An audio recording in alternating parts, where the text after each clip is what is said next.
ವಾರದ ರೆಸ್ಪಾನ್ಸ್ ಜನರದ್ದು ಹೇಗೆ ಅನಿಸ್ತಾ ಇದೆ ಸರ್ ರಾಜ್ಯದಲ್ಲಿ? ನನಗಿಂತ ಹೆಚ್ಚಾಗಿ ಎಲೆಕ್ಟ್ರಾನಿಕ್ ಮೀಡಿಯಾ, ಪ್ರಿಂಟ್ ಮೀಡಿಯಾದವ್ರು ನೀವು ಹೇಳಬೇಕು.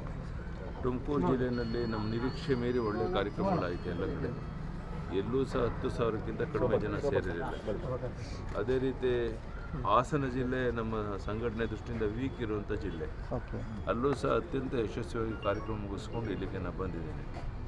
ಇವತ್ತೊಂದು ಕೋರ್ ಕಮಿಟಿ ಸಭೆ ಇದೆ. ನಮ್ಮ ಕೇಂದ್ರದ ನಾಯಕರೆಲ್ಲ ಬರ್ತಾ ಇದ್ದಾರೆ. ಮಂಗಳೂರಿಗೆ ಹೋಗಿ ಆ ಸಭೆ ಮುಗಿಸಿ ವಾಪಸ್ ಬರ್ತಾರೆ. ನಾಳೆ ಇಲ್ಲಿಂದನೇ ಕಾರ್ಯಕ್ರಮಗಳು ಪ್ರಾರಂಭ. ಸರ್, ಈಗ ಮಹಾಲಿಂಗೇಶ್ವರನ ದರ್ಶನ ಪಡೆದಿದ್ದೇನೆ, ಆಶೀರ್ವಾದ ಪಡೆದಿದ್ದೇನೆ. ನನಗೆ ಒಳ್ಳೆಯದಾಗುತ್ತೆ ಅನ್ನುವಂಥದ್ದು ಜನಬಲ ದೈವಬಲದಿಂದ ಏನು ಪ್ರಧಾನಮಂತ್ರಿ ನರೇಂದ್ರ ಮೋದಿ ಒಂದು ಗುರಿಯನ್ನು ಕೊಟ್ಟಿದ್ದಾರೆ. 150 ಕ್ಷೇತ್ರ ಗೆದ್ದು ಕರ್ನಾಟಕವನ್ನು ಕಾಂಗ್ರೆಸ್ ಮುಕ್ತ ಕರ್ನಾಟಕ ಮಾಡಬೇಕು ಅಂತ ಗುರಿಯನ್ನು ತಲುಪ್ತೇವೆ, ಯಶಸ್ವಿ ಆಗ್ತೇವೆ ಅನ್ನೋ ವಿಶ್ವಾಸ ನನಗೆ. ಸರ್, ಇವಾಗ ನಿನ್ನೆ ಸಿದ್ದರಾಮಯ್ಯ ಒಂದು ಸ್ಟೇಟ್ಮೆಂಟ್ ಕೊಟ್ಟರು ಬೆಂಗಳೂರಲ್ಲಿ ಮಾತಾಡ್ತಾ, ಯಡಿಯೂರಪ್ಪನವ್ರ ನೇತೃತ್ವ ನಡೀತಾ ಇರುವಂಥ ಪರಿವರ್ತನೆ ಯಾತ್ರೆ ಅದು BJP ಯಾತ್ರೆ ಅಲ್ಲ, ಅದು KJP ಯಾತ್ರೆ ಅಂತ ಸೊಗಡು ಶಿವಣ್ಣ ಹೇಳ್ತಾ ಇದ್ದಾರೆ ಅಂತೇಳಿ. ನೋಡಿ, ಮುಖ್ಯಮಂತ್ರಿ ಅಂತೇಳಿ ತಲೆ ತಿರ್ಗ ಮಾತನಾಡ್ತಾರೆ. ಅವ್ರು ಏನು ಮಾತಾಡ್ತಾರೆ, ಅವ್ರ ನಾಲ್ಗೆಗೆ ಬಿಗಿ ಇಲ್ಲ, ಏನು ಬೇಕಾದ್ರೂ ಮಾತನಾಡುವಂಥ ಪ್ರಯತ್ನ ಮಾಡ್ತಾರೆ. ತುಮಕೂರು ಜಿಲ್ಲೆಯಲ್ಲಿ, ತುಮಕೂರು ನಗರದಲ್ಲಿ 15,000 ಜನ ಸೇರಿದಂಥ ದೊಡ್ಡ ಸಮಾರಂಭ ಆಯಿತು. ಸೊಗಡು ಶಿವಣ್ಣ ಸ್ವಲ್ಪ ಹೇಳಿಕೆಯನ್ನು ಕೊಟ್ಟಿದ್ದಾರೆ. ಅವ್ರ ಮೇಲೆ ಕಾನೂನು ಅಂತ ಏನು ಮಾಡಬೇಕು ನಾವು ತಗೊಳ್ತೇವೆ. ಆದರೆ ಸಿದ್ದರಾಮಯ್ಯ ಅದನ್ನು ಉಪಯೋಗ ಮಾಡ್ಕೊಂಡು ಹೇಳಿಕೆ ಕೊಡುವಂಥದ್ದು ಅವ್ರಿಗೇನು ಶೋಭೆ ತರುವಂಥದ್ದಲ್ಲ, ಅದರಿಂದ ಏನು ಲಾಭ ಆಗೋದಿಲ್ಲ. ಅವ್ರು ಬಂದು ನೋಡಲಿ ಇವತ್ತು ನಾಳೆ ದಿನ ಪುತ್ತೂರು ವಿಭಾಗದಲ್ಲಿ ಯಾವ ರೀತಿ ಜನಸ್ಪಂದನ ಸಿಗುತ್ತೆ, ಯಾವ ರೀತಿ ವಾತಾವರಣ ಇದೆ ಅಂಥೇಳಿ. ಜಾತಿ, ಕುಲ, ಗೋತ್ರ ಎಲ್ಲವನ್ನು ಮರೆತು ಜನ ಒಟ್ಟಾಗಿ ಸೇರ್ತಾ ಇದ್ದಾರೆ. ಜಾತಿ ವಿಷಬೀಜ ಬಿತ್ತುವಂಥ ಕೆಲಸ ನಮ್ಮ ಮಾನ್ಯ ಸಿದ್ದರಾಮಯ್ಯನವರು ಮಾಡ್ತಾ ಇದ್ದಾರೆ. ಅದರಿಂದ ಅವರು ಯಶಸ್ವಿ ಆಗೋದಿಲ್ಲ. ಮತ್ತು ಅವರೇನು ಯಾತ್ರೆ ಹೊರಟಿದ್ದೇನೆ ಅಂತ ಅವ್ರು ಹೇಳ್ತಾರೆ. ಒಂದು ತಿಂಗಳ ಕಾಲ ಸ್ವತಃ ಕಾಂಗ್ರೆಸ್ ಪಕ್ಷದ ಮುಖಂಡರೇ ಅವರು ಸಹಕಾರ ಕೊಡೋದು ಅನುಮಾನ ಇದೆ.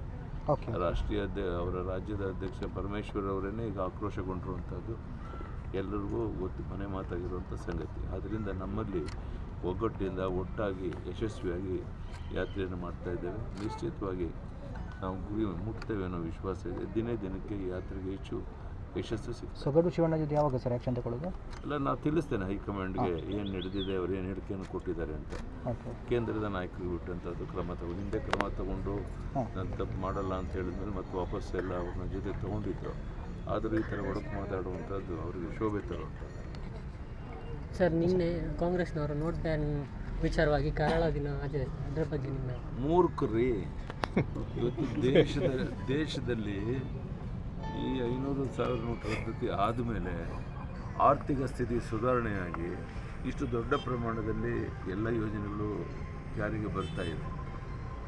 ಸ್ವತಃ ಮನಮೋಹನ್ ಸಿಂಗ್ ಅವರು ಹಣಕಾಸಿನ ಎಕ್ಸ್ಪರ್ಟ್ ಅಂತ ಹೇಳೋ ಕಾಲದಲ್ಲೂ ಸಹ ಈ ರೀತಿ ಸಾಧನೆ ಮಾಡೋಕ್ಕಾಗಲಿಲ್ಲ.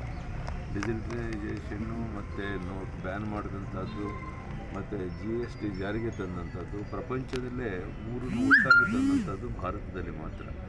ಬೇರೆ ಬೇರೆ ದೇಶದ ರಾಜ್ಯಗಳಲ್ಲಿ ಈಗಾಗಲೇ GST ಜಾರಿಗೆ ಬಂದಿದೆ. ಇಲ್ಲೂ ಸಹ ಇದೇನು ಕಪ್ಪು ಹಣ ಹೊಂದಿದ್ದಾರೆ ಮತ್ತು ಬ್ಲ್ಯಾಕ್ ಮನಿ ವ್ಯವಹಾರಗಳು ಮಾಡ್ತಾರೆ, ಇದೆಲ್ಲಕ್ಕೆ ಕಡಿವಾಣ ಹಾಕುವಂಥ ಕೆಲಸ ಪ್ರಧಾನಿ ನರೇಂದ್ರ ಮೋದಿ ಅವರು ಮಾಡ್ತಾ ಇದ್ದಾರೆ. ಇದು ಕಾಂಗ್ರೆಸ್ನವರಿಗೆ ಸಂಕಟ ತಂದಿದೆ, ಅವ್ರಿಗೆ ನೆಮ್ಮದಿ ಇಲ್ಲ. ಏಕೆಂದರೆ ಬ್ಲ್ಯಾಕ್ ಮನಿ ಇಟ್ಕೊಂಡಿರುವಂಥವ್ರು, ಲೂಟಿ ಅಗಲ ದರೋಡೆ ಮಾಡ್ತಾ ಇರೋವಂಥವ್ರು ಕಾಂಗ್ರೆಸ್ಸಿನ ಮುಖಂಡರುಗಳು. ಅವ್ರಿಗೆ ಈ ಒಂದು ಎಲ್ಲ ತೀರ್ಮಾನಗಳು ಅವ್ರಿಗೆ ತಿರುಗುಬಾಣ ಆಗಿರೋದ್ರಿಂದ ಈ ರೀತಿ ಹಗುರವಾಗಿ ಮಾತನಾಡ್ತಾರೆ. ಅದರಿಂದ ನಾವೇನು ಚಿಂತೆ ಮಾಡುವಂತಾಗುತ್ತೆ. Last question sir,